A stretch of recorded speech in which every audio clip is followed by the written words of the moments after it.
پاک دھرتی کے معزز دوستو، میں ہوں نوید احمد. آپ تمام دیکھنے اور سننے والوں کو السلام علیکم.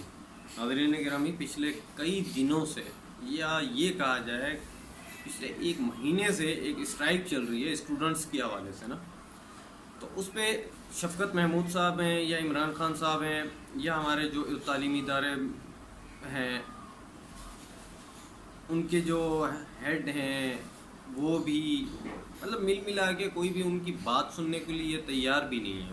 وہ صرف سوشل میڈیا پہ، نیٹ ورک پہ ان چیزوں کے اوپر جو ہے مسلسل اسٹرائک کرتے چلے جا رہے ہیں، لیکن کوئی بھی ان کی بات سننے کے لیے تیار نہیں.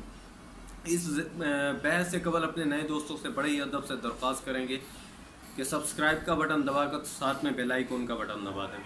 ناظرین گرامی، بچوں کی اسٹرائکس، ان کے اوپر جتنے ٹویٹرز یا سوشل میڈیا کے اوپر جتنی ویڈیوز وغیرہ گردش کر رہی ہیں، چل رہی ہیں، یہ بچے مسلسل یہ کہہ رہے ہیں کہ کینسل ایگزام، کہ بورڈ کے ایگزام جو ہے وہ کینسل کر دیے جائیں. ان کی بات بھی نہیں سنی جا رہی، کچھ بھی نہیں کیا جا رہا کہ ہم تیاری کیسے کریں گے. اور یہ بھی کہہ رہے ہیں کہ بھائی اسٹوڈنٹ جو ہے سوسائڈس کر رہے ہیں. تو بھائی ہمارے ملک کے اندر جو پریشر کوکر جو بنایا ہوا ہے وہ تھوڑا سا کم کر لیں. اور عمران خان صاحب، ان سے تو میری اپیل یہی ہے کہ سر آپ جو ہیں اس ملک کے اس وقت یہ کہا جائے کہ والی ہیں، اور آپ کو تو ضرور سننی چاہیے، چاہے شفقت محمود سنے یا نہ سنے، لیکن خان صاحب آپ کو سننی چاہیے.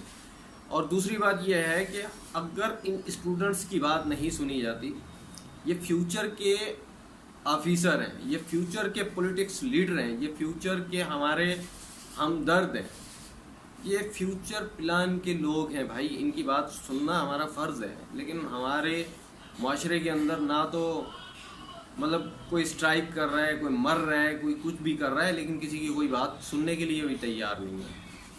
اور یہ اگنورنیس جو ہے ہمارے پاکستان کے اندر، یہ تو بہت ہی زیادہ ہے. لیکن ایک اور بھی چیز بتا دوں کہ اداروں کے اندر جس طریقے سے اگر دیکھا جائے 2007 2008 ان کے اس وقت جو ایجوکیشنس یونیورسٹیز کی اگر اسپیشلی بات کی جائے کہ وہاں کا جو انوائرمنٹ تھا وہ ایک الگ تھا. اب جو ایک انوائرمنٹ ہے وہ ایک الگ ہے. ابھی اسٹوڈنٹس پڑھنے کے لیے جاتے ہیں تو پڑھتے ہی ہیں. اس وقت جو تھے کچھ اور مسئلے مسائل تھے، کچھ اور چیزیں تھیں، مطلب کہ وہ تو پوری دنیا نے ہی دیکھا، سمجھ لو کہ پاکستان نے پورے نے دیکھا کہ کیا انوائرمنٹ تھے، کیا چیزیں تھیں. لیکن اب جو ہے نا وہ ماحول نہیں ہے. اب بچے پڑھنے کی طرف جا رہے ہیں اور ہم لوگ جو ہیں ان کو ڈی گریڈ کر رہے ہیں نہ. اور اگر ایک بالفرض یہ کہہ دیا جائے کہ بعد میں ان چیزوں کا ریئیکشن بھی تو آئے گا. جن لوگوں نے آپ کو ووٹ دیے، جن لوگوں نے آپ کو، ان اسٹوڈنٹس نے، ان نوجوان بچوں نے آپ کے ساتھ تعاون کیا، آج ان کی کوئی بات سننے کو بھی تیار نہیں ہے. اور ہم لوگ یہاں پہ آرام سے بیٹھ کے خالی نیوز سن کے اور سب سکون میں ہے، سب اچھا ہے کر چل رہے ہیں. لیکن میں اپنے ملک کے اداروں سے گزارش کروں گا کہ ایک دفعہ ضرور ان بچوں کی بات سنی جائے، آخر کہ ان کے مطالبات کیا ہیں. بے شک اس کے بعد جو ہے وہ مطالبات جو ہے میڈیا کے اندر بھی شو آف کر دیے جائیں کہ اسٹوڈنٹس کے یہ مطالبات ہیں، لیکن ان کی بات سنی تو جائے. لیکن ہمارے یہاں تو سنی ہی نہیں جا رہی.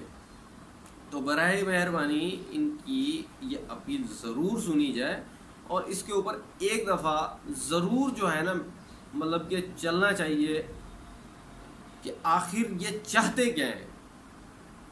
ٹھیک ہے، کرونا وائرس کی وجہ سے اسکول کے اندر جو ہے اسٹڈی وغیرہ نہیں ہوئی ہے، تو اس دوران بچے کیا کرتے رہے؟ آپ دوسری ایکٹیویٹیز میں رہے ہیں، آپ خود اسٹڈی نہیں کر سکتے تھے. اس میں یہ نہیں کہہ سکتا میں کہ بھائی سارا قصور جو ہے بچوں کا ہے. قصور نہ حکومت کا ہے نہ ان کا. یہ قدرتی مصیبت تھی جو ملک پہ آئی، بلکہ پوری دنیا میں کووڈ-19 نے اپنی لپیٹ میں لے لیا اس نے. لیکن اس کا یہ ہرگز مطلب نہیں ہے کہ آپ جو ہے کسی کی کوئی بات بھی نہ سنیں اور بس فیصلہ کر کے چلے جائیں. ایسا ہرگز نہیں ہوگا. اس ویڈیو کو پسند آنے کی صورت میں اسے زیادہ سے زیادہ لائک کر کے ہماری حوصلہ افزائی کیجیے، اور ویڈیو کو واٹس ایپ، فیس بک پہ ضرور شیئر کیجیے. ہماری اگلی ویڈیو آنے تک اپنا اور اپنے پیاروں کا ڈھیر سارا خیال رکھیے. اللہ حافظ.